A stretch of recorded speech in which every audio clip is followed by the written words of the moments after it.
Alors, il y a d'autres bouts de code que je peux utiliser, notamment un truc qui s'appelle le wiggle, que je vais vous montrer. Encore une fois, je crée un élément et je vais aller sur une de ces valeurs, par exemple, encore une fois, position, et je vais faire option. Je vais cliquer ici et je vais aller chercher wiggle, il est là. Wiggle avec pas mal de paramètres, la fréquence, l'amplitude, les octaves, etc. Le time, je m'en occupe pas.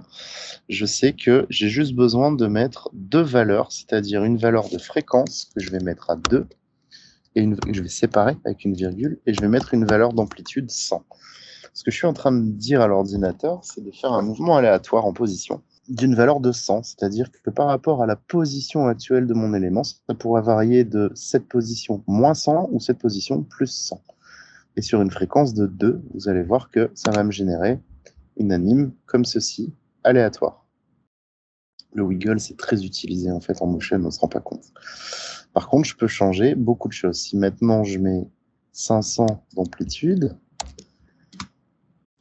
ça va être sur la même fréquence, mais avec des valeurs beaucoup plus élevées.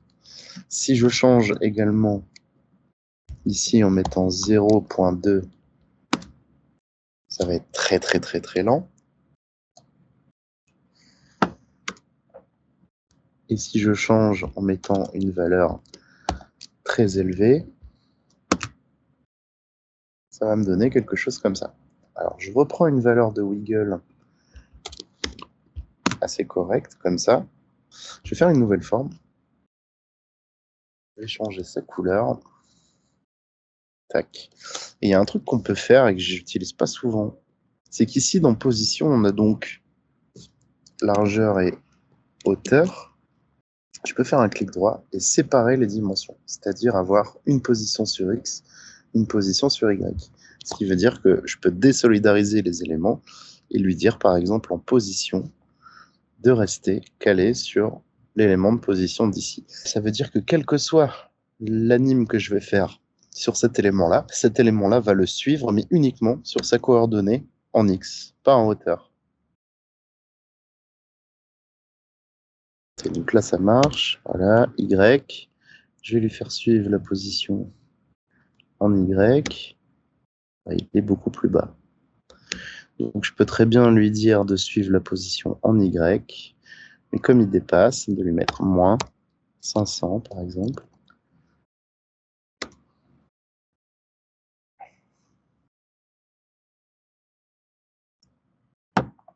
Ou de faire un wiggle ou des choses comme ça, ou juste des opérations de boucle uniquement sur un seul des paramètres en pouvant maîtriser l'autre. Par exemple, je peux faire une boucle sur l'élément en X, par contre, contrôler une boucle, c'est quand ça se répète, hein, c'est ce que j'ai fait juste avant, c'est quand on met 3 images clés et puis que ça se répète à l'infini, c'est ce qu'on appelle une boucle en code. Je peux très bien désolidariser en Y et avoir à ce moment-là d'autres boucles. Je vais faire un élément.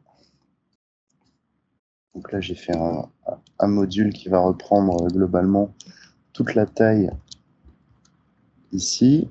Je peux décider sur échelle de lui mettre également un wiggle. Donc des fois, vous tapez le début du code, il va vous le sortir tout de suite. Hein. Tac. Wiggle, et je vais mettre pareil, 2. Et là, je vais pas mettre, je vais mettre 20. Hop. 20%. Et ça va être pareil, hein. Il me change les valeurs, etc.